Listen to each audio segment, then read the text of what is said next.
Welcome back muli sa ating channel kung saan pag-uusapan natin ang mga krimen na nagaganap sa iba't ibang bahagi ng bansang Pilipinas o saan man dako ng daigdig. Kung interesado ka sa ganitong mga kwento ay huwag kalimutan isubscribe ang ating channel para lagi kang updated sa ating pang susunod na talakayan. Bago ang tag-init ng 1988, tahimik at payapa ang pamumuhay ng pamilyang Carr sa maliit na bayan ng Altoraz, Florida, isang komunidad na kilala sa kanilang matatag na pananampalataya. Regular silang dumadalo sa simbahan tuwing linggo at itinuturing silang halimbawa ng isang mapayapang pamilya. Gayunpaman, ang tahimik na pamumuhay na ito ay nabasag noong Hunyo 14 nang matagpuan ng 16 taong gulang na si Dwayne Doberly ang isang nakakatakot na sulat sa kanilang mailbox. Ang lihim ay hindi nilagdaan gamit ang typewriter at nagsasaad ng banta. Umalis sila sa Florida sa loob ng 2 linggo o harapin ang kamatayan. Ipinakita ni Dwayne ang sulat sa kanyang mga magulang habang agad na natakot ang kanyang inang si Peggy. Pinagtawanan lang ito ng kanyang amang si Perrin Carr at itinuring na isang biro. Ngunit habang lumipas ang mga buwan, lalo ng pagpasok ng taglagas, nagsimulang lumala ang mga pangyayari. Noong Oktubre 23, biglang nagkasakit si Peggy. Nagsimula sa matinding pagkahilo at pananakit ng katawan hanggang sa malagas ang kanyang buhok sa nakakabahalang dami. Bagamat ayaw dalhin ni Perrin sa ospital, pinilit ng mga sintomas at di kalaunan ay na-admit si Peggy sa intensive care unit. Pagkaraan ng 1 linggo, si Peggy ay tuluyan nawala ng malay at bumulusok sa koma. Hindi nagtagal, si Dwayne, ang kapatid niyang si Travis, ay nakaranas din ng parehong sintomas. Sa takot nagsimula na ang mga otoridad ng masusing imbestigasyon. Noong Disyembre 2, natuklasan ng mga eksperto na ang sanhi ng sakit ng pamilya ay thallium poisoning, isang nakakamatay na kemikal na dating ginagamit sa mga panlason ng daga. Ngunit ipinagbawal noong 1972. Lahat ng miyembro ng pamilya, kabilang ang 2 taong gulang na apo ni Peggy, ay may mataas na antas na thallium sa katawan. Dahil sa matinding sakit, pumanaw si Peggy noong Marso 3, 1989. Matapos ang 5 buwang pakikipaglaban sa lason, siya ay 41 taong gulang. Ang kanyang anak na si Dwayne ay tinawag pa sa tabi ng kanyang kama bago siya tuluyang binawian ng buhay. Ang masaklap pa, tila hindi aksidente ang lahat ng ito. Natuklasan ng mga investigador na may taong sinasadya at sistematikong nilalason ang buong pamilya. Sa masusing pagsisiyasan, natagpuan sa kanilang bahay ang ilang bote ng coke. 3 sa 6 ay hindi pa nabubuksan, ngunit ang laman ay may napakataas na thallium. Dahil dito, 2 teorya ang pinag-aralan. Isa, maaring namanipula ang produkto sa planta ng Coca-Cola. O 2, ito ay isang target attack sa tulong ng Coca-Cola. Agad na na-dismiss ang unang teorya.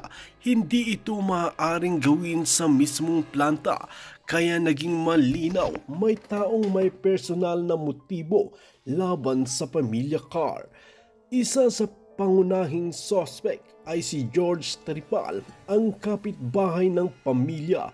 Isa siyang self-taught chemist at dating bilanggo dahil sa paggawa ng methamphetamine, isang gawaing nangangailangan din ng thallium. Ang kanyang asawang si Diane ay may master degree sa chemistry Pareho silang kasapi ng isang high IQ society. Naging kahina-hinala si George lalo nang tanungin ng mga pulis kung bakit may gustong manakit sa pamilya Carr.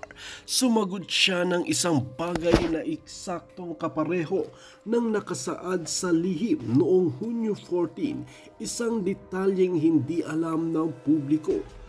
Para mapatunayang siya ang may sala, nagpadala ang FBI ng isang undercover agent na si Detective Susan Gory na nagpapanggap bilang Sherry Gwen, isang babae abusadong asawa na balak lumipat sa Florida.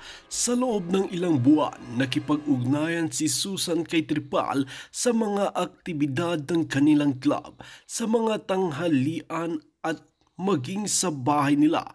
Isang gabi habang binisita niya ang bahay ni Tripal, napansin niya ang mga kahina-hinalang bagay gaya ng secret passage at isang mannequin na may bandage gear. Ngunit wala pa ring sapat na ebidensyang pisikal para makakuha ng search warrant.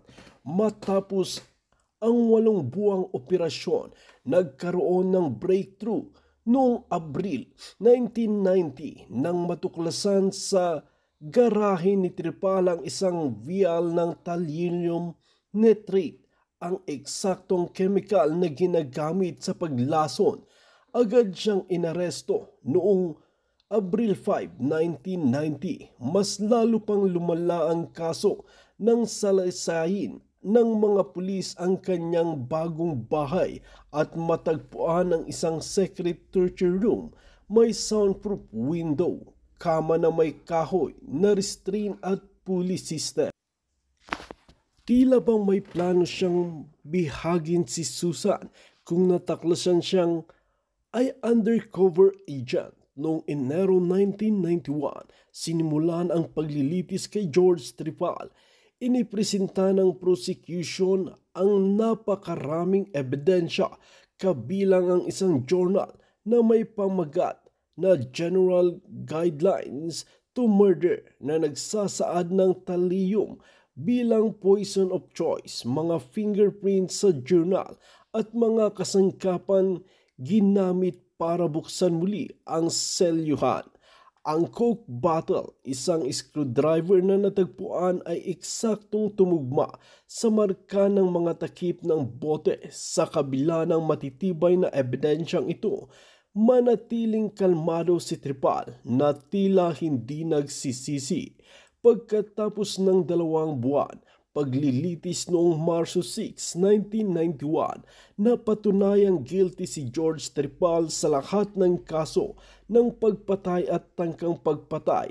Siya ay sintensyahan ng kamatayan sa pamamagitan ng kuryente. Isinara nito ang isa sa pinakakaibang kaso ng lason sa kasaysayan ng Florida. Sa kabila ng katarungan na kamit, malalim pa rin ang naging sugat sa pamilya ni Peggy.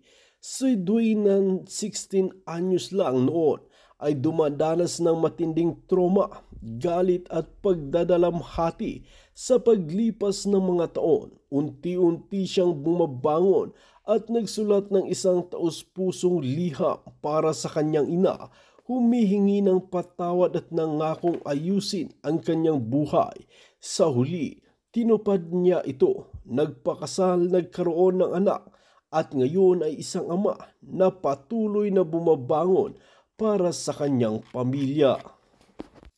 Salamat muli sa panonood sa ating mga kwento kung saan ay napatitignan natin ang totoong mga krimen at mga kaganapan na hindi malilimutan.